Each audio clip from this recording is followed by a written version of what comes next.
momento una persona se vuelve cuidador y requiere que prestemos atención para este reto? Genial, gracias por la pregunta, gran Héctor.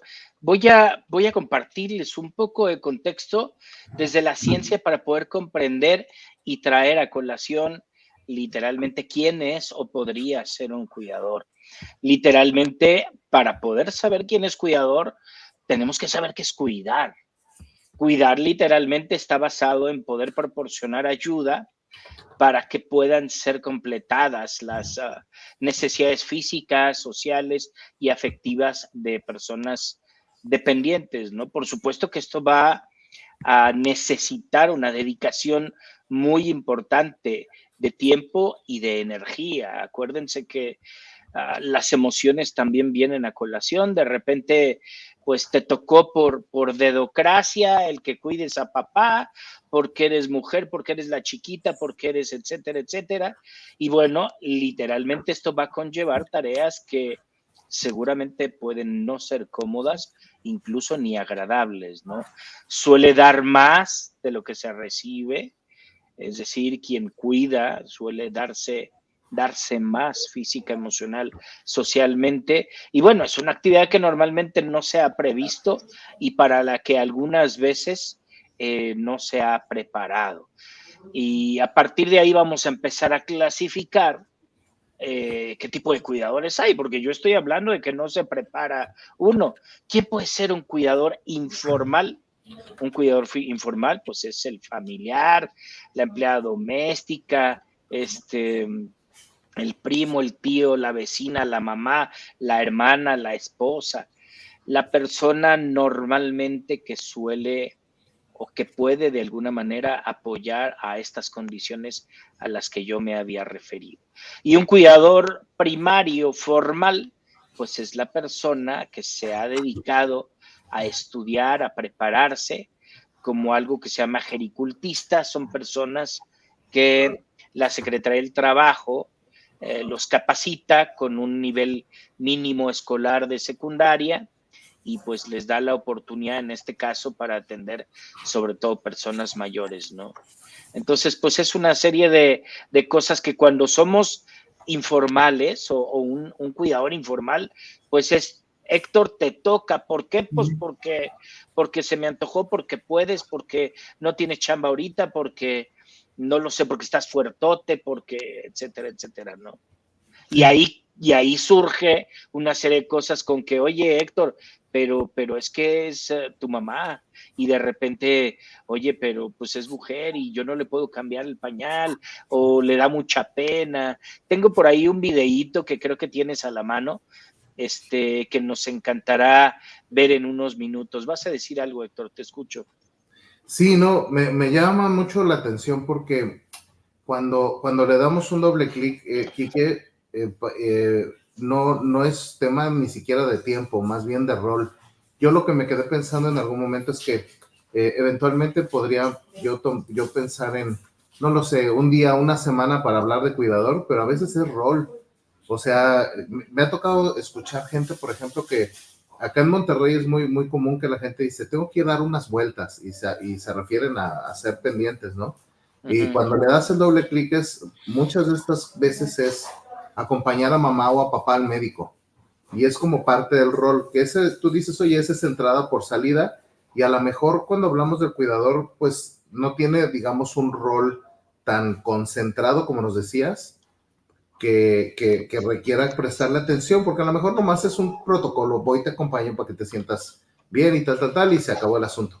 Pero entonces yo lo que te entiendo con esto es, cuando ya hay un cuidado prolongado, en donde la actividad de cuidado se expande y empiezas a tener mayores niveles de responsabilidad y la cantidad de tiempo que le dedicas al cuidado de la persona excede de un par de horas al día, entonces ya estamos hablando de un cuidador dedicado, ya sea con preparación, como nos decías, como estos gericultistas, o que te toca porque eres mujer, porque eres la más chiquita, porque eres el más fuertote. Eso es lo que te entendí. ¿Estamos bien? Sí, vas muy bien con esto. Literalmente, pues te estás adelantando un poco y es decir, qué bueno que lo mencionas, porque en algunos momentos, pues necesitamos como el snorkel, ¿no? Cuando estamos snorkeleando, sacar por ahí el snorkel para poder respirar, porque nos la pasamos abajo del agua. Es esa metáfora relacionada con el poder cuidar a alguien y estar atendiendo a las personas que nos necesitan. Y literalmente parte de esto que me compartes, pues yo utilizo también esta analogía con el famoso avión.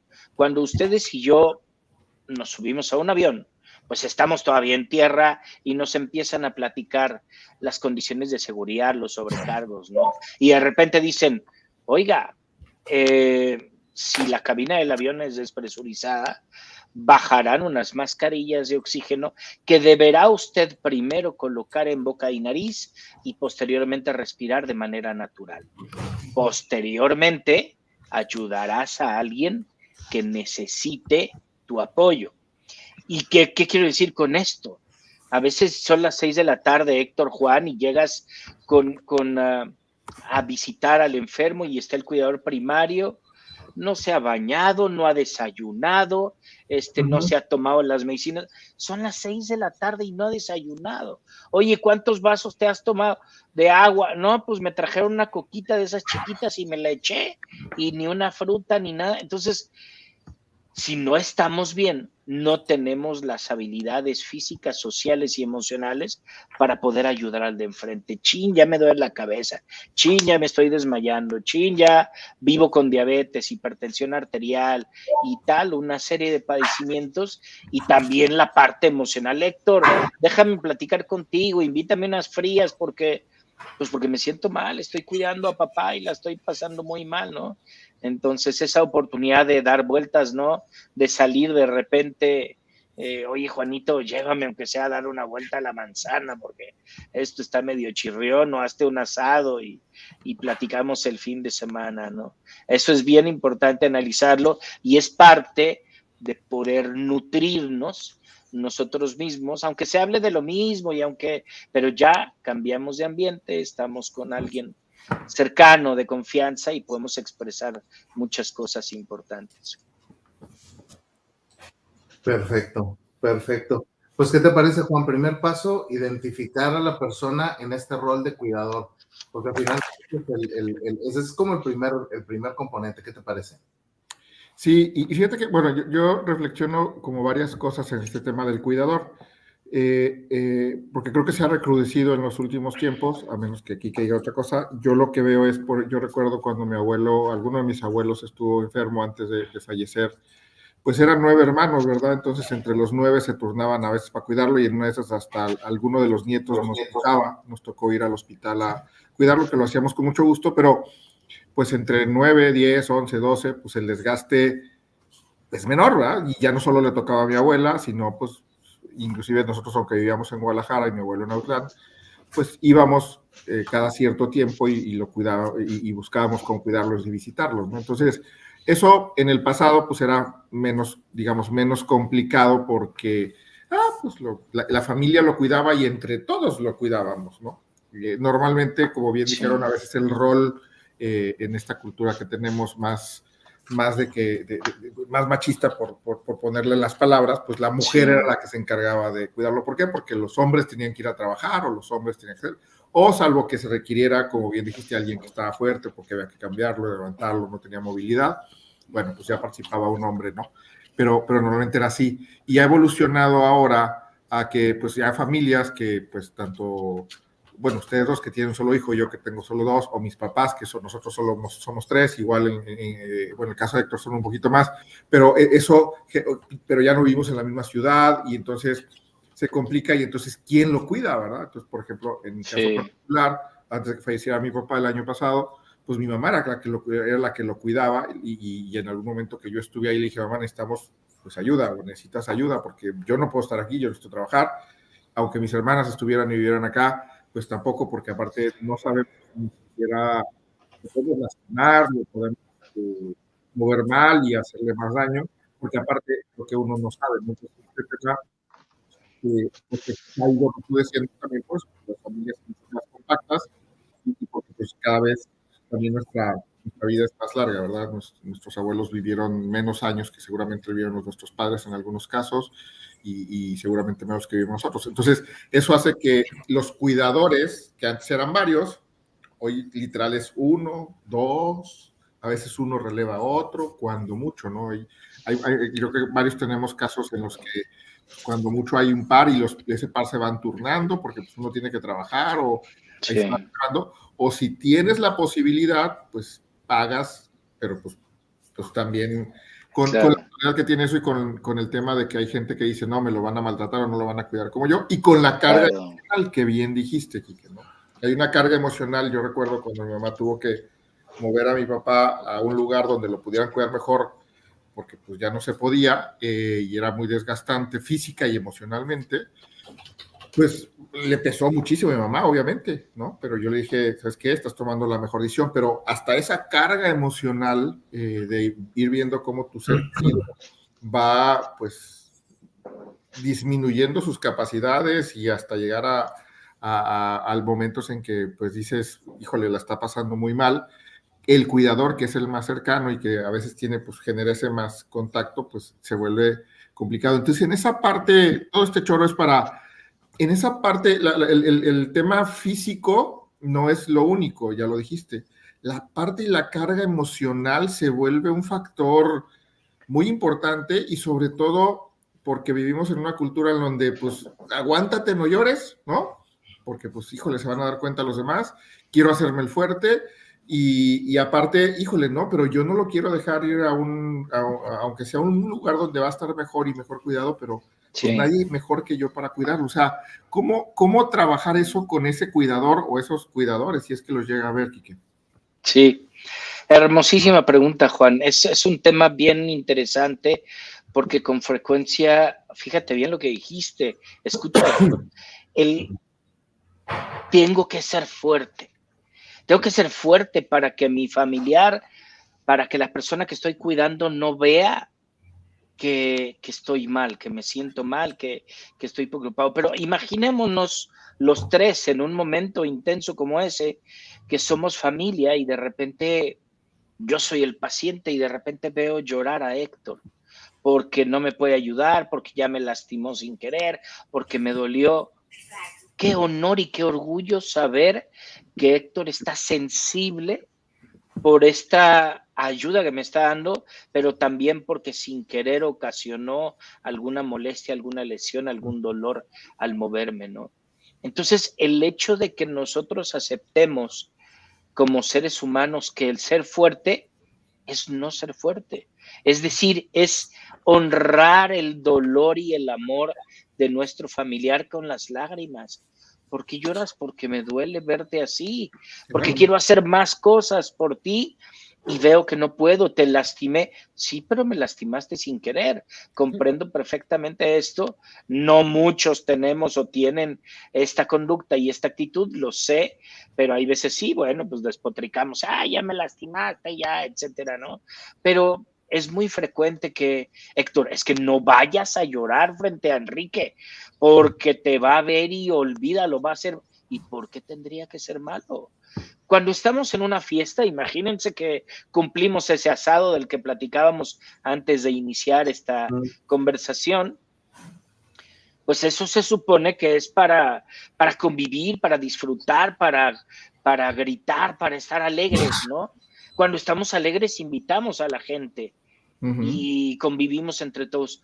¿Por qué cuando estamos tristes o por qué cuando estamos necesitados de afecto, de amor, de comprensión, de apoyo, por qué no lo expresamos? Porque tenemos una cultura que nos permite decir no debo de llorar, ser fuerte es no llorar, tengo que estar bien porque imagínate si lloro frente a mi familiar que está postrado en cama, voy a complicar su situación y hasta se va a preocupar por mí y se va a ir para abajo. No, es un grandísimo amor el que se le puede demostrar con esas lágrimas, con ese llanto de cuidado, de atención, de protección. O por otro lado, ok, no lo vas a hacer, Juanito, ahí voy para Monterrey, prende el asador y ponte las frías en el hielo. y listo. Entonces yo llego con Juan, fíjate que me pasó esto y que mi papá, mi mamá, mi abuelita, y está así, está así. Oye, compadrito, probablemente mi compadrito no sea el más experto, pero me escucha, llora conmigo, me abraza, me dice salud con una cerveza, me recibe en su hogar, con su familia. Entonces hay cosas que uno cree, es que yo no soy experto, yo no soy psicólogo, o yo no soy trabajador social, o yo no soy tanatólogo. No necesitas esas cosas para en realidad ofrecer algo que pudiera ser benéfico para el cuidador primario. Y entonces, si hablamos que dentro de las 3 esferas de un ser humano, la parte social, la parte física, la parte emocional, tienen que estar cubiertas. Y decía mi compadrito Juan, la parte emocional es indispensable, porque todos sabemos, este trabalenguas del que había platicado con Héctor la otra ocasión, la psiconeuroendocrinoinmunología, que en pocas palabras son las condiciones que se relacionan con que tus pensamientos y emociones van a manifestar tu salud física.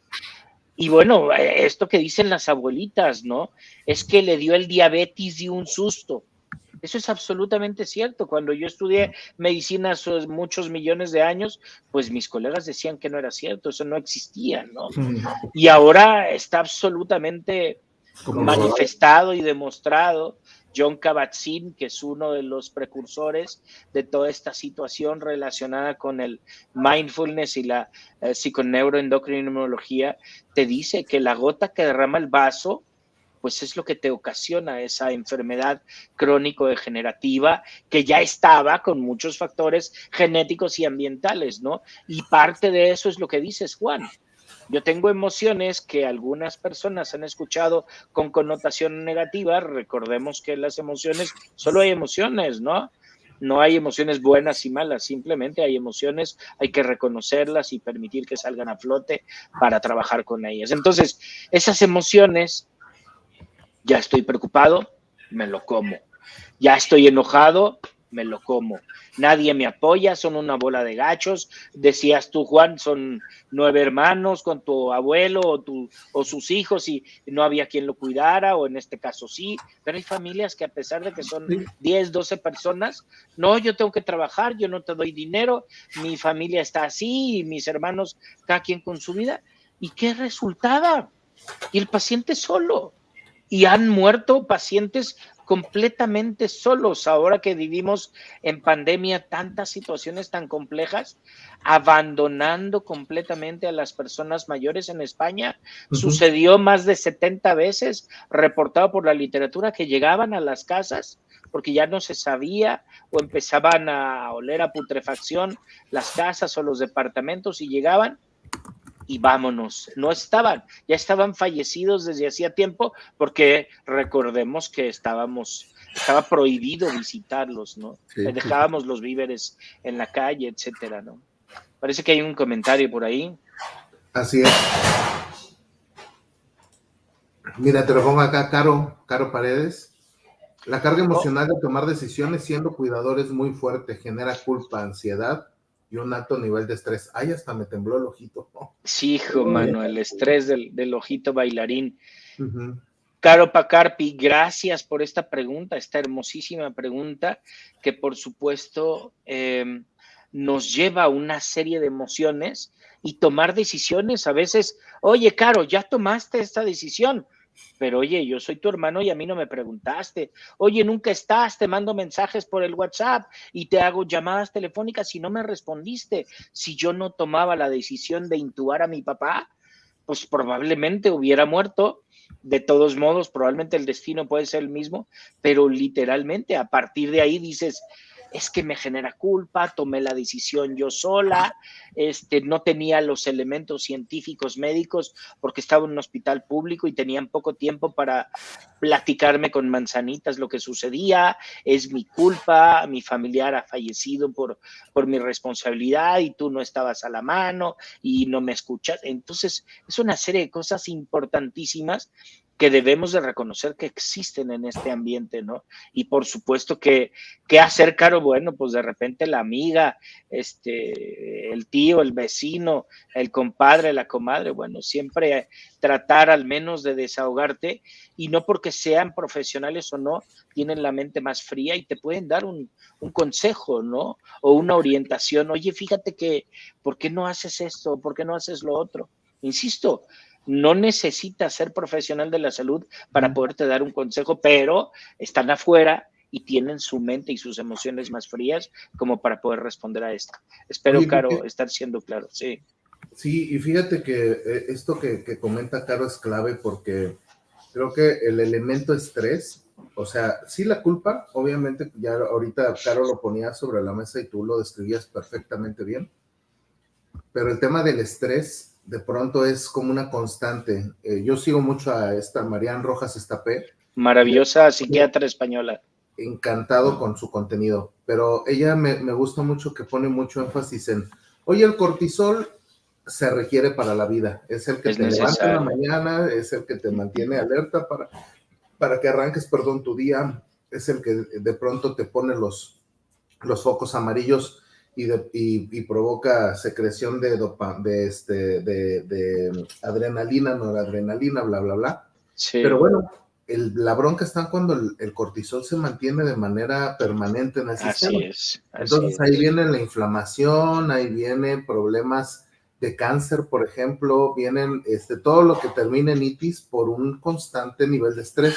Sí. Y me hacía mucho sentido, conecto esto con lo que decías de que esta falta de conciencia por parte del cuidador y de los cercanos al cuidador, de no provocar momentos donde esta persona tenga la capacidad de poder soltar el estrés, de recibir un abrazo que genere altos niveles de oxitocina para ayudar a contener todo la preocupación, el estrés y lo demás que sucede con ella, me lleva mucho a reflexionar que los que están acá conectados y que eventualmente conocemos un cuidador, pues obviamente el voltear a ver, que creo que ese es un punto importante, ya con esto que estamos aprendiendo, es un primer paso como para que llame tu atención, porque sabes que se normaliza, Quique, se normaliza, no, pues es que ella es la que la cuida o él es el que lo cuida.